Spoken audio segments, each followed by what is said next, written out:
Hey, good day. This is Arthur Hill, Senior Technical Analyst with StockCharts.com. It is Tuesday, July 24th, and you are tuned in to On Trend, the show designed to keep you on the right side of the trend.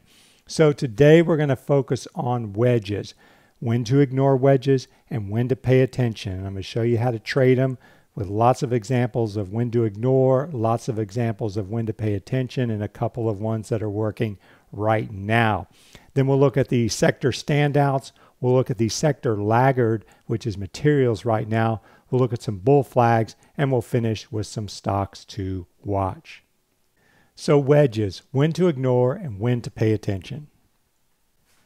Now, I know the textbooks are going to tell you that the rising wedge can be a big bearish reversal pattern. In other words, it can form with 52-week highs happening and be a bearish reversal pattern, and likewise with a falling wedge. A big falling wedge can be a bullish reversal pattern.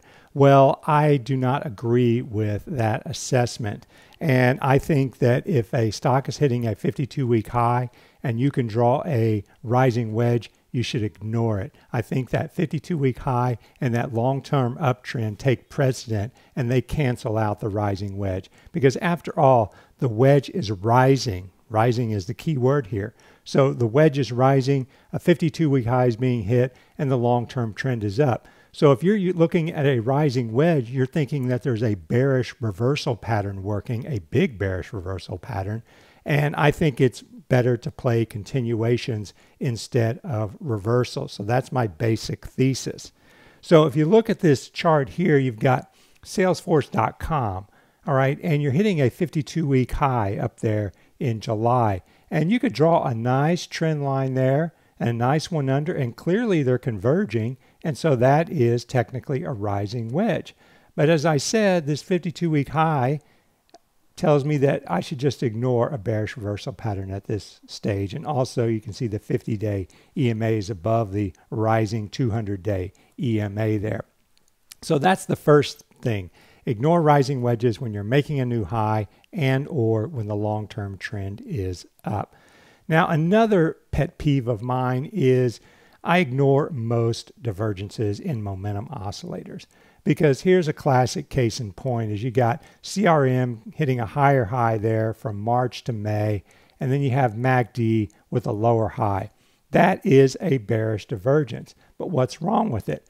The same thing with the rising wedge. You've got a 52-week high here. So if you're looking for a bearish pattern, you're ignoring the most dominant part of this chart, and that is that the long-term trend is up.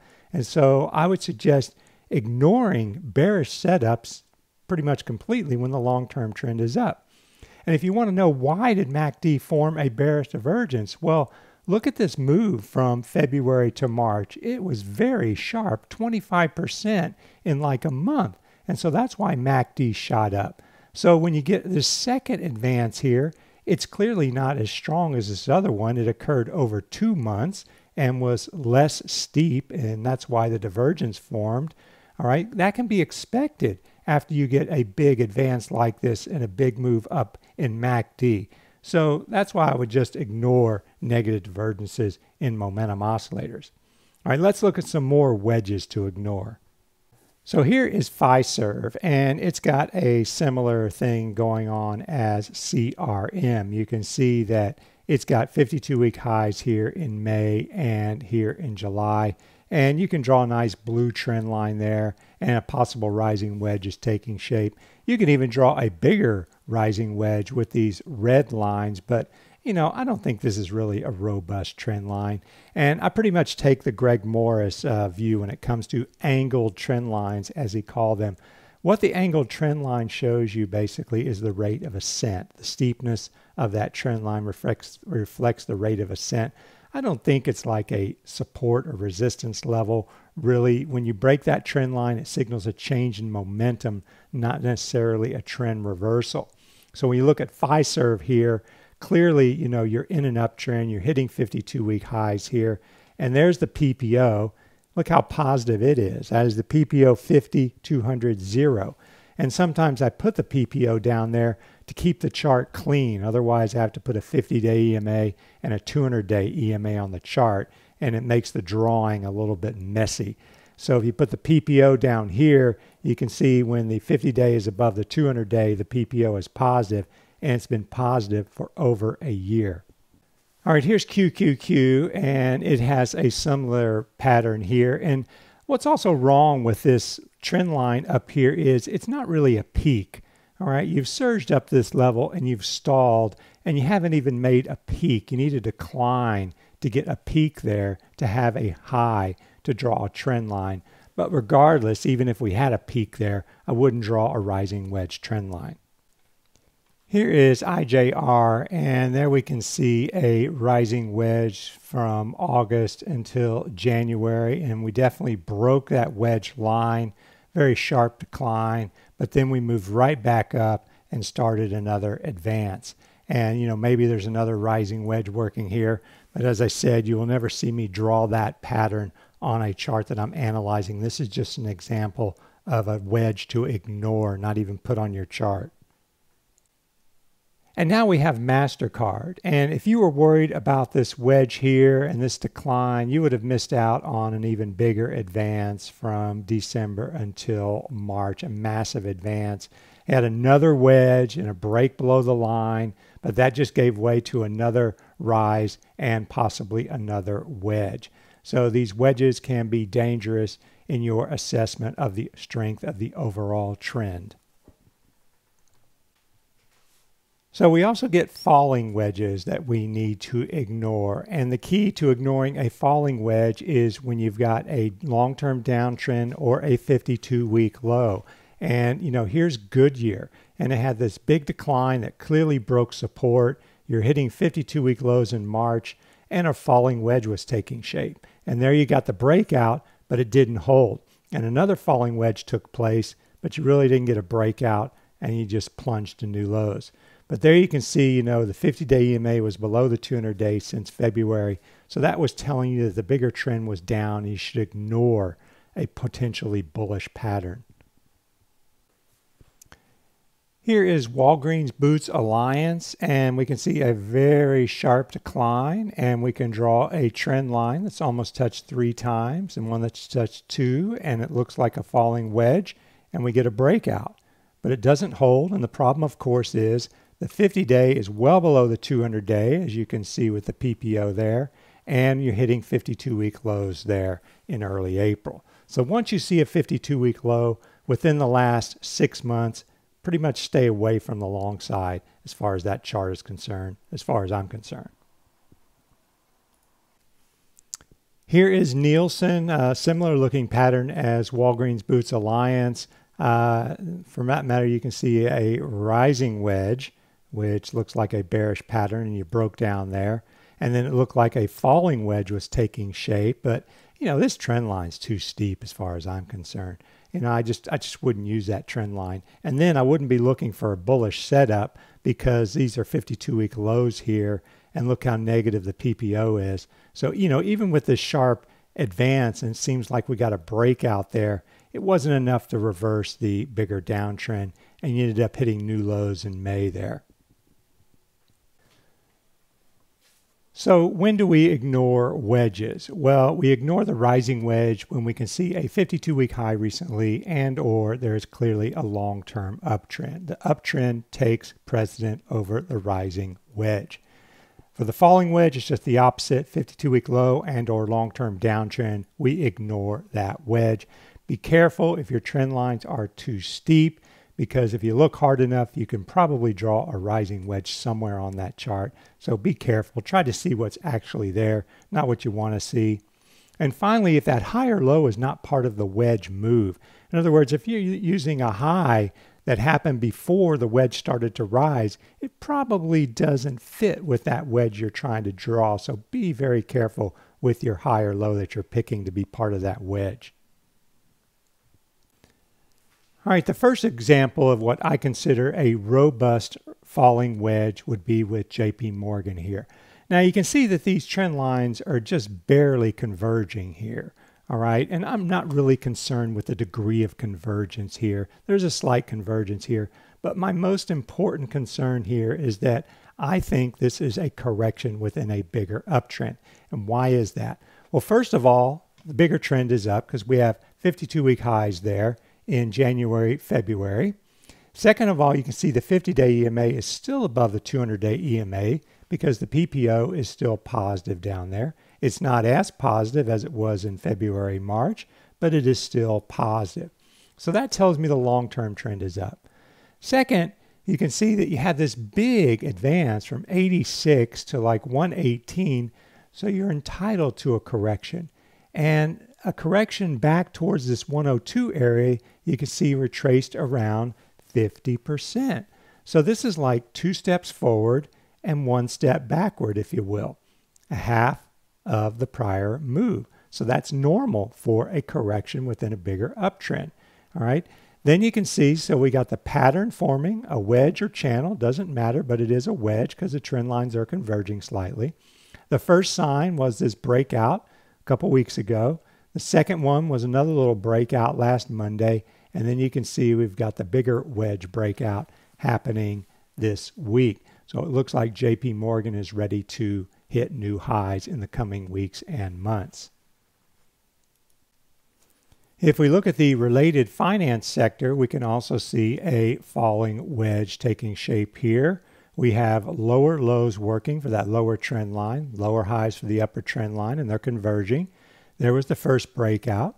By the way, we had a 52-week high here in January, and that was after a 28+% advance. So this decline back to that 26.5 area retraced 50 to 62% of that prior decline. Now, prior advance, excuse me. Now, the thing about retracements is they're not exact science. Okay, Charles Dow said between 1/3 and 2/3, the middle is 50%. Fibonacci says between 38 and 61.8%, which is close to 1/3 and 2/3, and 50% is in the middle. So when you start getting around that 50% level, you start looking for signs of an upturn. Now we've got the short-term reversal within the wedge happening already, and now we've got a major challenge here, and a breakout is needed to complete that wedge breakout reversal and signal a continuation of the bigger uptrend. Now, the breakouts and the reversals within the wedge are not always clean affairs, and your retracements are not always exactly 50%. You can see here with XLI, it's a messier wedge. You have this big advance and a 52-week high, and then you had a correction. You overshot the 61.8% retracement, but your trend lines show a falling wedge, and the 50-day is above the 200-day EMA, so you still got a long-term uptrend. And it looked like we had the breakout here and again here, but then we fell all the way back to this low and tested this support zone around 71. But now we've got this upturn again. So it's really touch and go with industrials. And if you look at the stocks within this sector, you can see why, because you got some strong ones like Honeywell and United Technologies and Boeing, and you got some weak ones like Caterpillar and General Electric. So there's a big trade-off happening here, and that's what's keeping some of these sectors choppier because of disparities in performance within the sector. Now I'm going to go through some active rising wedges that I'm seeing with the next 4 charts. The first is Universal Health Services, and it's obviously part of the healthcare group, which is one of the strongest sectors right now. 52-week high, long-term uptrend. We can see the 50-day EMA did go below the 200-day EMA because the PPO turned negative. However, when you look at the structure of this chart, especially with the 52-week high, you had a massive advance. It was like 30%. And then you have this decline that's retraced 50 to 62% and formed a falling wedge. So everything is in line to say that this is a correction after that bigger advance. All right, and now we've got our first signal that we're going to break out because we pulled back. We got a higher low with the gap up and surge yesterday, and we're on the verge of a breakout that would open the door to a continuation of the bigger uptrend. That's why I say when I'm betting on continuation, not reversal. Sure, I'm betting on the reversal of this wedge, but I'm betting on the continuation of this bigger uptrend after the 52-week high. Scrolling down, the next one would be United Rentals. Now, there's a bit of a conundrum here when you're looking at these falling wedges, because if you're in a falling wedge still and you're near your June low, technically you're underperforming. You know, you're not as strong as some of these stocks or ETFs that are hitting 52-week highs like Microsoft and Google and others. All right, so be careful there. But you can see here that massive advance, 110 to 190. I mean, you're entitled to a correction after that. We retraced again 50 to 62%, which is normal for a correction within a bigger uptrend. And you can see we got the first little breakout and what looks like a bull flag. And if we get that second breakout at 158, call it, then that's going to open the door to a bigger wedge breakout. Now, scrolling down to Bank of America, it is getting a wedge breakout on the price chart. And you can see a 52-week high. The 50-day is still above the 200-day as measured by the PPO in the bottom window. And it's about a 50% retracement with the wedge. First breakout was last Monday. Second breakout is this Monday. So it looks like banks are turning the corner. And finally, we've got Honeywell. I featured this one in Don't Ignore This Chart yesterday. And you can see this is a chart going back about a year and a half, because I wanted to get the full advance that occurred prior to this wedge, because it's a big wedge that carries on a few months, but you can see it's still retraced around 50 to 62%. And there's that kind of breakout that didn't hold, but you fell back, and look at this upturn that we've had here. So it looks like Honeywell is gunning for new highs in the coming weeks and months. So to recap, here's when we should pay attention to a wedge. We need to focus on corrective wedges that are correction after a big move, not big reversal patterns. All right, for a falling wedge, we want to see a 52-week high on the chart, and we want to see a long-term uptrend to suggest that that is a correction after a 52-week high or within a long-term uptrend. For a rising wedge, the opposite is true. We want to see a 52-week low on that chart, and we want to see a long-term downtrend.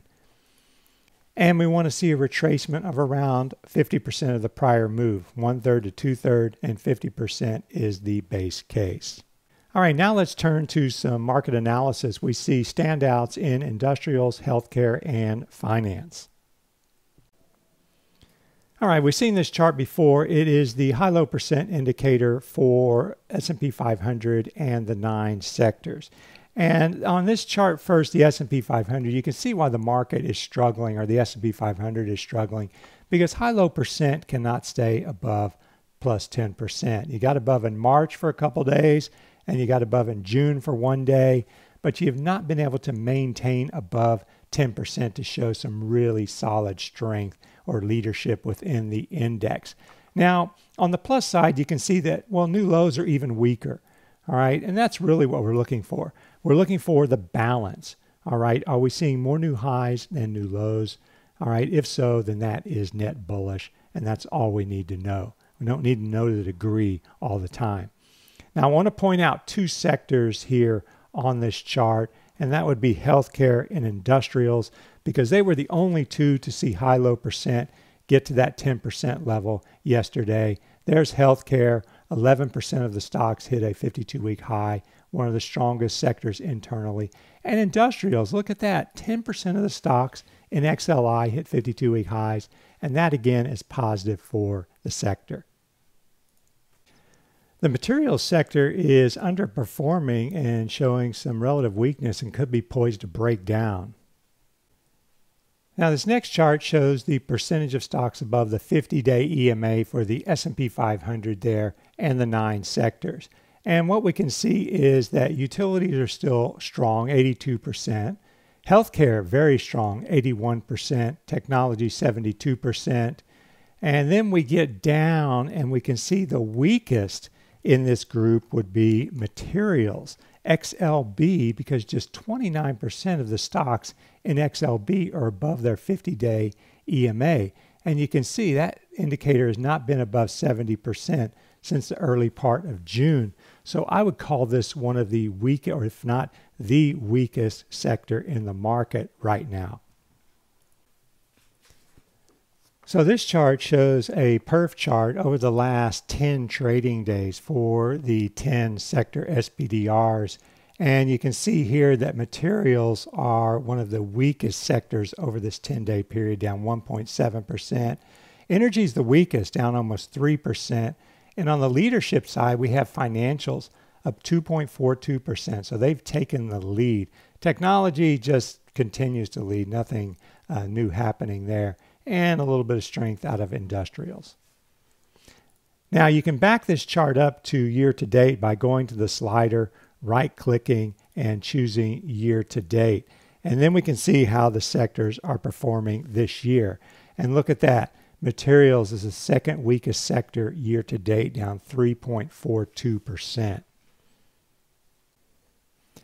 And we look at a chart for XLB, we can see conflicting wedges, and this sometimes happens. First we had the falling wedge, we had the 52-week high, and then we had a pretty deep correction, but it looked like a falling wedge, and it looked like we were getting a breakout there in April, May, but another wedge took shape.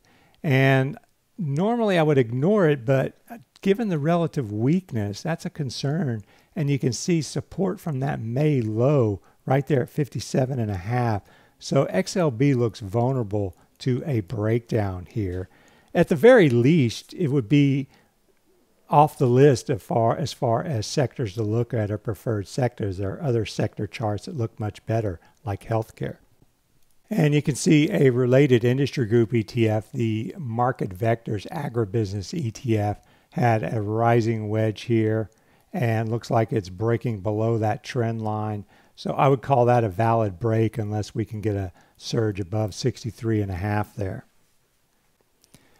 And just a little note, if you have any questions, comments, or feedback, you can always send a mail to askarthur@stockcharts.com. Cannot answer everything, but I will definitely read them. And next, we're going to look at some bull flags taking place in some industry group ETFs as well as XLV. All right, so a bull flag is a bullish continuation pattern. It usually forms after a sharp advance, and it usually slopes down just a little bit. Sometimes it's a little bit flat. Sometimes you have to have a little, I don't want to say imagination, but a little flexibility when you're drawing them. You can see here, there's the May surge and a little flag. And here's the surge from late June to early July and a flag. And you get a breakout there at 87.5. That suggests that XLV is going to challenge that January high. I don't think I was meant to put the SOXX on that list, but the SOXX does have a mean reversion trade going on right now. You can see that pullback there to the 61.8% retracement. RSI became oversold at the bottom and moved back above 30. So it's in the midst of a bounce within a triangle, and a breakout there opens the door to new highs. We got a lot of earnings coming up, so this could add to the volatility that we're seeing. If we scroll down to the semiconductor SPDR, this one does have a bull flag working on the chart. You can see the surge for about a week and a half, and then this pullback that slightly slopes down, and a breakout at 76.5 would argue for a continuation higher. And the next two come from the biotech group. And, biotech's always a risky venture. I mean, I'm more apt to probably play the mean reversion or the pullback, but you can clearly see this surge from 106 to 118, about 10%, and then a flat consolidation that looks like a flag, and a breakout there opens the door to new highs. And that, of course, would be positive for healthcare because you can see on the left the big biotechs are in this ETF. And then if we look at XBI, which is a broader-based biotech ETF, again, you can see the surge, the flat consolidation, and a breakout there opens the door to a continuation higher. And last but certainly not least, we have some stocks to watch. All right, the first stock to watch is Danaher because I think it's in a long-term uptrend. You can see there's a 52-week high there in January, and the PPO 50-200-0 is still positive, which means the 50-day EMA is above the 200-day. We also have a bullish continuation pattern working, relatively equal highs, and some rising lows for an ascending triangle. Now you can see within the triangle, it's very choppy and very dangerous as far as getting whipsawed. So you can't focus too much on what's happening within the triangle. But we can see here that we have a gap up and a big surge, and Danaher's already reported earnings. So I would expect them to break out and probably move. The measurement here is around 10 points, and a 10-point move from 104 would take them to 114 in the coming months. Now the next stock is Analog Devices, and I've already featured this stock before. It's a mean reversion setup. You have the big surge here to a new high, and then we have the pullback of around 50%, and you can see at the bottom RSI became oversold and moved above 30 for the first signal. Second one is that little breakout that we had about a week and a half ago, and I still think that breakout is holding, and as long as it does, I would expect Analog Devices to continue higher. And you can see earnings are on August 29th. Next up, we have Dollar General. Earnings are also on August 29th. I'm trying to get stocks that don't report earnings in the next 1 or 2 weeks. But here we have a big surge and what looks like a bullish flag, and a breakout there around 100 would signal a continuation higher. Next up is Estee Lauder, and this is a mean reversion setup here. You have a clear long-term uptrend. You had a pullback that pushed RSI below 30 there. And then on July 2nd, it moved above 30 for the first time, which is that blue line. But we still continued lower, and this happens sometimes. But you have a clear resistance level there at 145 to watch for a breakout and a continuation of the bigger uptrend. Next up is Kohl's, and this is another retailer here, and you can see that big consolidation and the big surge that gave you the breakout. And now we have what looks like a falling wedge of sorts. Maybe it's a falling flag. The lines are slightly contracting a little bit. Doesn't really matter because the pattern is a correction after a big advance. And there's that 50% retracement we talked about, and we're breaking above the wedge line. So it looks like Kohl's wants to move higher. Next up, we have Lowe's, and this is another retailer, part of the home building group as well. And we can see that big surge and breakout there in May. And the 50-day is above the 200-day in the window at the bottom with the PPO. Then we had this pullback in the form of a flag of sorts and a breakout. So it looks like Lowe's is ready to challenge its highs. Next up is Macy's, another retailer. You can see what a move, given up for dead in November and then pretty much doubled. All right, we have a falling channel flag wedge of sorts, correction after this monster advance, and it looks like we're breaking out there. Next up is Ross Stores, which is, of course, the discount retailer. And this one is taking its time making the move. You kind of got this rounding bottom or whatever, and you broke out, but then we stalled around the breakout. But you got to say, is this pattern more bullish or more bearish? And I think it's clearly more bullish, and we're breaking out, and I would expect Ross to continue higher. I bet on continuation over reversal. All right, so that concludes this wedge edition of On Trend. And remember, only look at wedges when they are in harmony with the bigger trend. In other words, a correction within that trend.